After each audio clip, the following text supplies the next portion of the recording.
Nuestra mayor virtud hoy será ser justo. Ese es el trabajo de la OEA.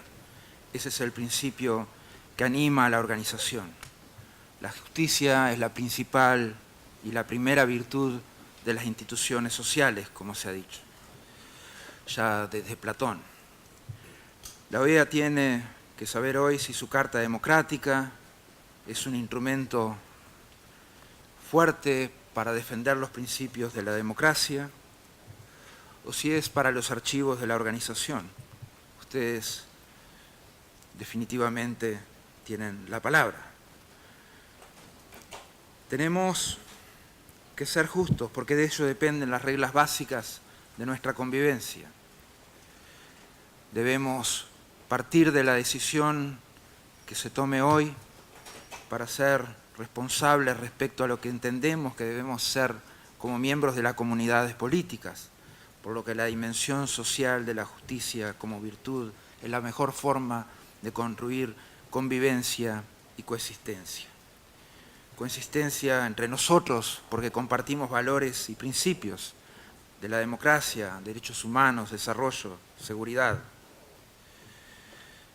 Nunca podemos vaciar de contenidos esos principios, nunca podemos dejar por el camino esos principios principistas. La indiferencia es una buena forma de lograrlo, o solamente abarcar nuestro interés es otra la forma también de ese vaciamiento de contenidos. Debemos ser justos porque se lo debemos a Venezuela y se lo debemos a la historia de nuestro continente, que ha estado signada por actos de injusticia, de indolencia y de impunidad, actos por los que todavía pagamos, heridas que todavía están abiertas y que de muy poco a poco vamos empezando a cicatrizar con memoria, verdad y justicia y no repetición. Hace poco tuvimos que desandar la historia por un acto de injusticia que fue cometido por la votación de la Asamblea de la OEA en abril de 65 con la validación de la invasión de República Dominicana. Hoy podemos trabajar para que esa justicia emane naturalmente de nosotros. Tenemos por delante un trabajo importante. Tenemos para adelante el hecho de concentrarnos y focalizarnos en el problema de fondo que Venezuela, los venezolanos enfrentan cotidianamente. Cada uno de los problemas aquí expuestos procuran dar un marco de trabajo para este tema, pero con el mejor sentido, con el sentido más constructivo. Nosotros hemos señalado, está escrito en la página 125 de nuestro informe, nos expresamos también de manera clara contra cualquier posibilidad de golpe de Estado en Venezuela, contra un gobierno legítimo, una intervención armada como las que ha denunciado la canciller. Hemos sido muy claros al respecto y reafirmamos esos principios de una manera drástica y de una manera contundente. Ustedes hoy decidirán, estarán en nosotros elegir el camino sobre la situación de los presos políticos en Venezuela, decidir si el pueblo de Venezuela puede recibir asistencia humanitaria a través de un canal internacional. Si le damos la posibilidad al pueblo de Venezuela de elegir su destino, se lo negamos. Si permitimos que los obstáculos administrativos imprevistos prevalezcan sobre la voluntad de la gente. Todo esto es responsabilidad nuestra. Conforme al artículo 20 de la Carta Democrática Interamericana, en pleno cumplimiento del derecho internacional y de las disposiciones de esta organización, en mi calidad de secretario general, solicito al Consejo Permanente que realice una apreciación colectiva de la situación en Venezuela y adopte las decisiones que estime conveniente. En este sentido, me permito presentarles las razones por las cuales estimo que existe una alteración del orden constitucional en ese país. Una buena parte de la información que presentaré ya con anterioridad incluí en mi carta al presidente del Consejo Permanente el 30 de mayo. Hoy presentaré un informe actualizado, dado el rápido deterioro de situaciones en Venezuela. La defensa de la democracia es uno de los principales mandatos de la OEA y la base fundamental de las relaciones internacionales en las Américas.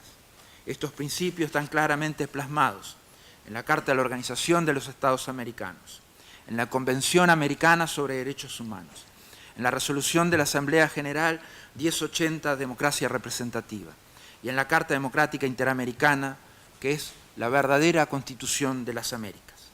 Estos no son documentos que nos hayan sido impuestos.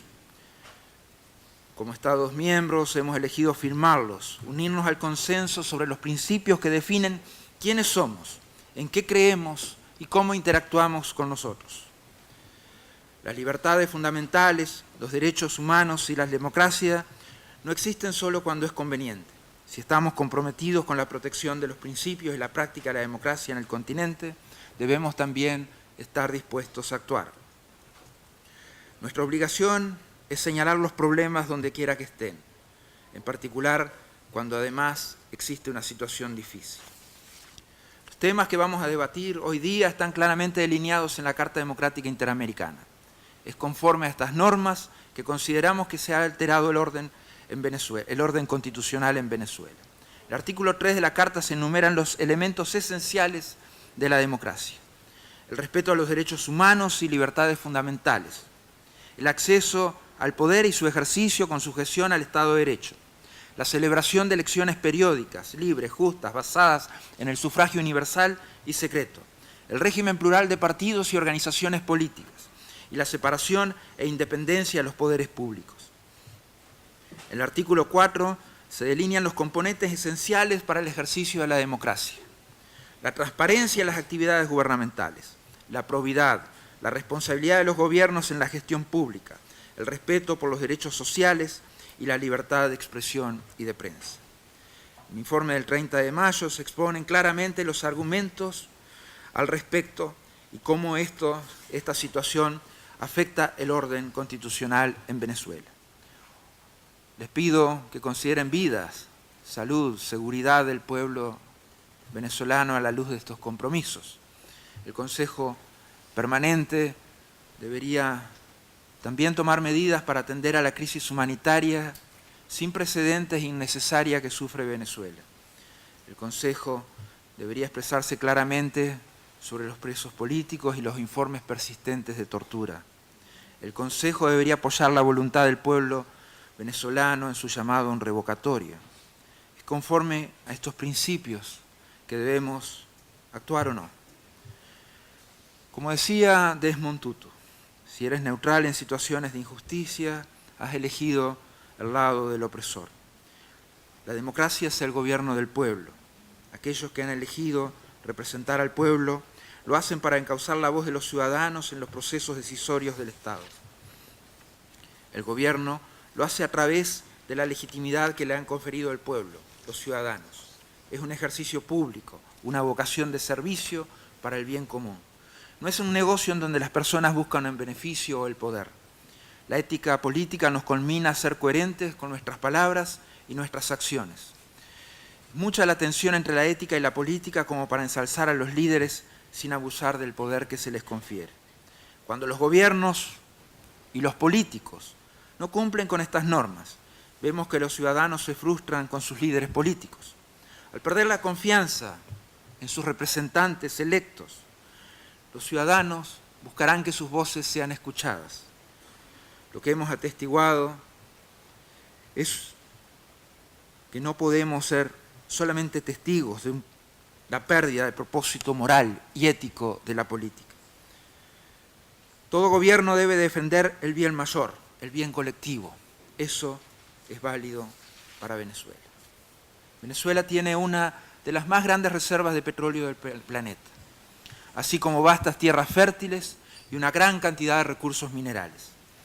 El que debería ser uno de los países más ricos de la región se encuentra más bien enfrentando niveles de pobreza sin precedentes, una severa crisis humanitaria y uno de los más altos índices de delincuencia en el mundo. El enfrentamiento entre las ramas de gobierno ha ocasionado el fracaso del sistema político y una ruptura del mismo, lo que a su vez ha agravado las condiciones económicas, sociales y humanitarias del país. La inflación ha llegado a 720%. El Producto Bruto Interno, de acuerdo a los pronósticos, disminuirá un 8% más en el 2016. La deuda externa ha alcanzado los 130.000 millones de dólares, es decir, el equivalente de casi 6 años de exportaciones de petróleo. Venezuela ocupa el 9º lugar mundial con la peor tasa de desempleo. El 73% de los hogares y el 76% de los venezolanos vivieron en la pobreza en el 2015. Después de lo que fue el 12º aumento desde que el gobierno fue electo en 2013, el salario mínimo equivale, de acuerdo a la tasa oficial, a $24. La falla, esto es menos de $1 por día. La falla sistemática, y de acuerdo a la tasa oficial, la falla sistemática del tipo de cambio controlado nos dice que esto ha ocasionado que la moneda haya perdido el 99% de su valor desde 2003. Las empresas internacionales han cerrado sus puertas cuando nadie puede pagar. La población enfrenta una escasez de alimentos y medicamentos sin precedentes en todo el país. Esta crisis está alcanzando un punto crucial. Estos problemas no los causan fuerzas externas. La situación que enfrenta Venezuela hoy día es el resultado de las acciones que ha emprendido y sigue emprendiendo desde el poder. Venezuela podría y debería ser uno de los países más prósperos e influyentes en la región. Pero es un estado plagado de corrupción, pobreza y violencia, y la población sufre las consecuencias. Es mucho más redituable para los negocios vender dólares subsidiados en el mercado negro que reabastecer los anaqueles de las tiendas. Esto lo paga el pueblo. La escasez de alimentos e insumos alcanzó el 82.8% en enero de este año. Desde 2003, más de 150 productos alimenticios han sido puestos en la lista de precios fijos que ha establecido unilateralmente el Poder Ejecutivo. En principio, los aumentos en los precios iban a la par de la inflación. Sin embargo, desde 2007 la brecha entre costos de producción y precios fijos ha crecido exponencialmente y, en consecuencia, muchos negocios han debido cerrar sus puertas. A fin de responder a esta escasez creada, el Estado ha intervenido cada vez más en la producción de alimentos, a través de la expropiación o nacionalización de productores de café, de ingenios azucareros, de productores de arroz y pasta, de Agrioslena, la principal compañía distribuidora de semillas, de Lácteos Los Andes, el principal productor de lácteos, de más de 10.000 hectáreas de ranchos ganaderos y lecheros, de por lo menos 5 productores de harinas de maíz, de fabricantes de aceites, de la empresa Polar, la principal cadena de supermercados de Venezuela. Esta escasez también ha dado lugar a una economía de mercado informal o negro de productos regulados. Eso definitivamente es una responsabilidad directa. Las comunidades más pobres fuera de la capital son las más afectadas. El 87% de los venezolanos declara que no tiene el suficiente dinero para comprar los alimentos que necesita. Se requerirían 16 salarios mínimos para alimentar debidamente una familia. Un cuarto de la población vive con menos de 2 comidas al día. La desnutrición afecta a los más vulnerables y las tasas de mortalidad infantil están aumentando a la par que los problemas de crecimiento entre los niños. La falta de agua y electricidad se ha tornado común. La única presa hidroeléctrica del país ha alcanzado niveles críticos, pues el agua apenas llega a 5 pies arriba del nivel en que las turbinas simples y sencillamente dejarían de funcionar. Ante esa falta de energía, las oficinas de gobierno e instituciones públicas solo abren 3 días a la semana. La falta de insumos básicos y sustancias químicas como el cloro para tratamiento de agua ha dado lugar a un aumento de las enfermedades que se pueden transmitir bacteriológicas, virus, por el agua.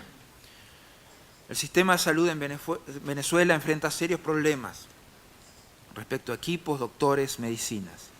Los servicios médicos se encuentran debilitados por el deterioro en la infraestructura, la falta de mantenimiento y actualización de los recursos y equipo técnico, lo que agrava todavía más la escasez de medicinas e insumos. Los pacientes que requieren tratamiento deben aportar todo, desde papel higiénico, jeringas, medicinas hasta frazadas. Cuando se les acaban estos insumos, se interrumpe su tratamiento. La inestabilidad ha dado lugar a la emigración en masa de profesionales de la salud. Incluso ha cerrado la mayoría de los hospitales cuyo personal era de origen cubano. En enero de 2016, la Cámara de Industria Farmacéutica reconoció una deuda de 6.000 millones de dólares con proveedores internacionales. Las farmacias solo pueden surtir 7 de cada 100 medicamentos solicitados. El 27 de enero de 2016, la Asamblea Nacional de Venezuela declaró una emergencia nacional en el sistema de salud. El 5 de abril de 2016, la Asamblea Nacional promulgó una ley para atender la crisis humanitaria en salud. Con esta legislación se permitiría al gobierno venezolano buscar asistencia internacional para responder a la crisis de salud. El 9 de junio, la Corte Suprema la declaró inconstitucional. La situación ha pasado de ser desesperada. La violencia ha estado aumentando en las últimas semanas a medida que la escasez se hace intolerable. Se han reportado más de 250 casos de saqueo en este año en todo el país. Los transportes de alimentos, bebidas, fueron el blanco en el 81% de los casos de saqueo en sus rutas de distribución. El 19% restante ocurrió en centros comerciales y almacenes. Los embarques de alimentos ahora van acompañados de guardias armados, leales al Ejecutivo, protegiendo así las limitadas raciones de ciudadanos hambrientos. Martes pasado, mientras nos encontrábamos reunidos en la Asamblea General en República Dominicana, en Cumaná, más de 100 tiendas fueron saqueadas y destruidas, y se reportaron por lo menos 3 muertes. En el estado de Trujillo las manifestaciones ocurren todos los días, pues la gente protesta por falta de servicios básicos del gobierno. Esto incluye la trágica muerte de una niña de 4 años en un tiroteo fuera de un mercado en Guatire. Son estas pérdidas irreparables del aumento de la violencia como consecuencia del desabastecimiento. La falta completa de confianza en el aparato de seguridad estatal sirve de incentivo para que las comunidades tomen la justicia en sus manos.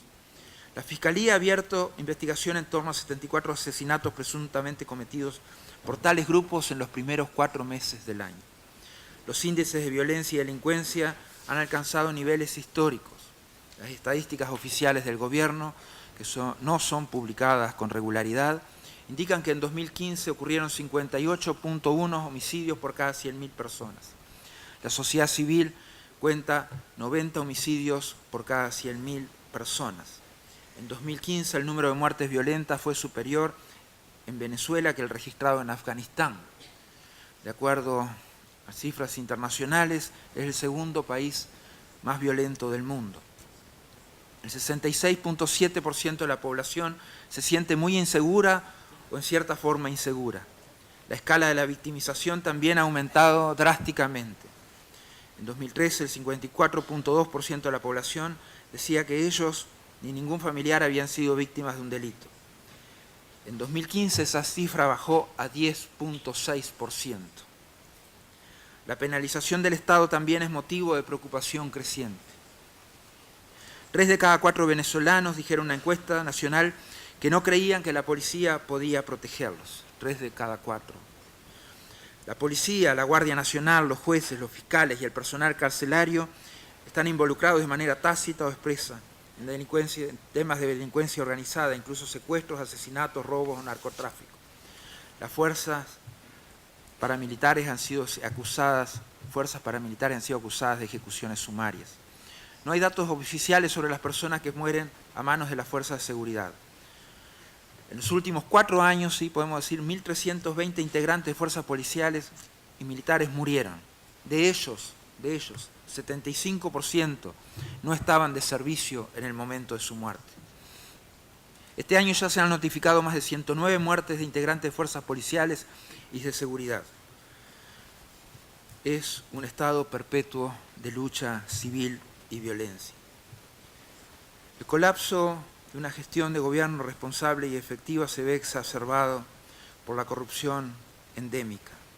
Un estudio reciente de la Comisión Permanente Contraloría de la Asamblea Nacional suscitó preocupación por cifras de 69.000 millones de dólares involucrados en temas que podrían estar involucrados en temas de corrupción. 12 ex integrantes del gabinete del difunto presidente Hugo Chávez, todos mis respetos, han presentado quejas por la desaparición de ingresos derivados del petróleo del orden de los 300.000 millones de dólares. La Transparencia Internacional clasifica a Venezuela en el lugar 158 entre 168 países evaluados en lo que se refiere a la corrupción. Es la posición más baja en el continente americano. Los países que están por debajo, es decir, Somalia, Corea del Norte, Afganistán, Sudán, Irak, son regímenes ilegítimos o países afectados, devastados por guerras prolongadas. El gobierno ha perdido la confianza del público, con 75% de los venezolanos considerando que hay hoy corrupción generalizada. Los derechos civiles y políticos son una clase de derechos que protegen las libertades individuales. Garantizan la participación de la persona en los procesos de adopción de las decisiones que las afectan, sin discriminación y sin represión. El gobierno venezolano ha creado un esquema que incluye la persecución en contra de quienes expresan opiniones contrarias. Hay prensa libre cuando la prensa realiza una sana cobertura de las noticias políticas. Se garantiza la seguridad de los periodistas y la prensa está protegida de presiones jurídicas o económicas indebidas. En Venezuela, los medios de comunicación dependientes son sujetos regularmente a procedimientos penales y administrativos, a la prohibición de viajar, a censura indirecta y al acoso. Los persiguen por publicar noticias o artículos con una óptica crítica, disposiciones poco precisas relacionadas con la incitación al odio, la intolerancia o la incitación a la violencia, que se ha usado de manera discrecional para iniciar procedimientos administrativos contra medios de comunicación que cuestionan o impugnan acciones de gobierno, lo cual crea un ambiente de autocensura. Las licencias de difusión están controladas por un medio proceso opaco y discrecional, al que nos podemos referir, y con frecuencia se las suspende o no se las renueva. Se controla el acceso al papel periódico. Se acusa a empresarios supuestamente vinculados al gobierno de comprar medios de comunicación, dándole cobertura periodística, un tono favorable al gobierno. En 2013, cuando el presidente Nicolás Maduro asumió el cargo según el Foro Penal venezolano, había 11 presos políticos. Entre enero de 2014 y 31 de mayo se denunciaron al Foro 4.253 detenciones, arrestos, encarcelamientos. Todos ellos vinculados a diversas protestas críticas contra el gobierno. Actualmente hay 1.986 personas a quienes se les aplican medidas restrictivas. Otras 94 están en la cárcel. Son Leopoldo López, Ledesma, los que están en la tumba. También son las personas utilizadas para hacer propaganda. Es el caso de Mani, un hombre de 54 años con 2 hijos, que era director de la cadena de supermercados Día a Día. Este domingo pasado, Francisco Márquez Lara y Gabriel San Miguel fueron detenidos arbitrariamente por la Guardia Nacional mientras viajaban al estado de Portuguesa para apoyar el proceso referendo revocatorio. Han sido interrogados extensivamente por la policía y por el Servicio de Inteligencia sin la presencia de sus abogados. El Grupo de Trabajo de las Naciones Unidas sobre Detención Arbitraria ha encontrado más de 300 casos de detención arbitraria en Venezuela. Desde 2014 se han denunciado al Foro Penal venezolano 145 casos de castigo cruel e inhumano, incluida la tortura.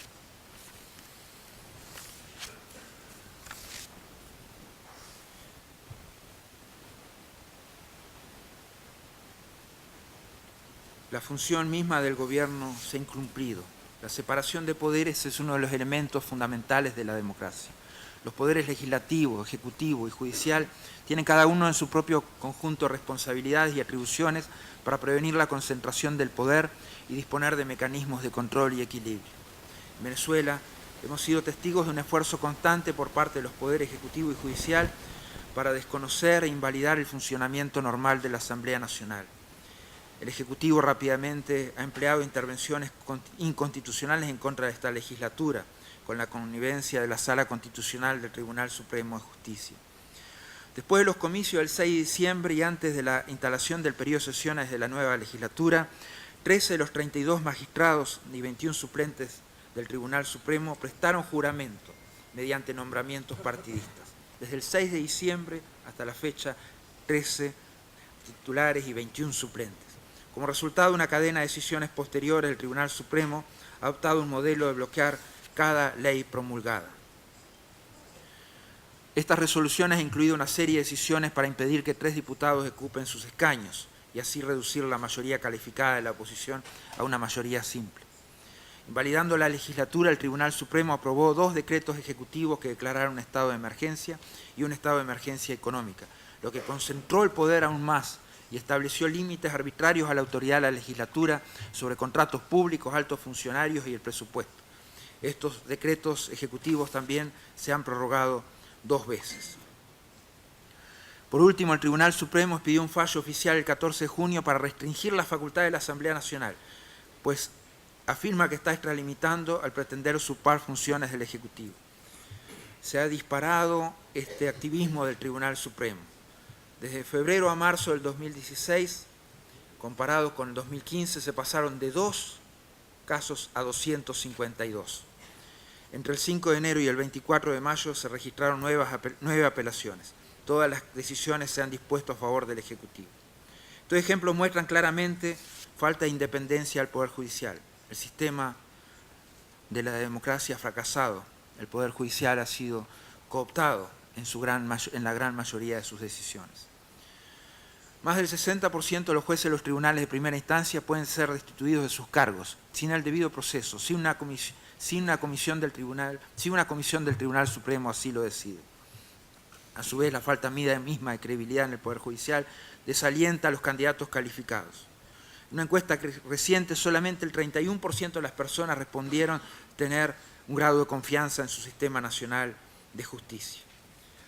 La legitimidad de un gobierno requiere la confianza de su ciudadanía. En 1999, el entonces presidente Hugo Chávez consagró la figura del referendo revocatorio en la Constitución de Venezuela como un vehículo para asegurar la democracia participativa y protagonista. Este proceso está previsto en la Constitución. En Venezuela, todos los cargos y magistraturas de elección popular son revocables. En el artículo 72 señala que se puede convocar a un referendo revocatorio transcurrida la mitad del periodo para el cual fue elegido el funcionario o funcionaria. Si el referendo da como resultado de revocación del presidente durante los primeros 4 años, entonces se procederá a una nueva elección universal y directa dentro de los 30 días consecutivos siguientes. Si el plebiscito se llevara a cabo después de los primeros 4 años, el vicepresidente ejecutivo asumirá la presidencia durante el periodo restante. Debido a la falta de claridad en el proceso, incluso es imposible confirmar estas fechas. Para activar el proceso revocatorio se requieren las firmas del 1% de los electores que soliciten un referendo. Luego esa activación tiene que ser apoyada por lo menos por el 20%. Si la Junta Nacional puede verificar los resultados, el Consejo Nacional convoca el referendo. Para revocar el mandato presidencial, la tasa de participación electoral debe ser superior al 25%. Nadie está por encima de la Constitución.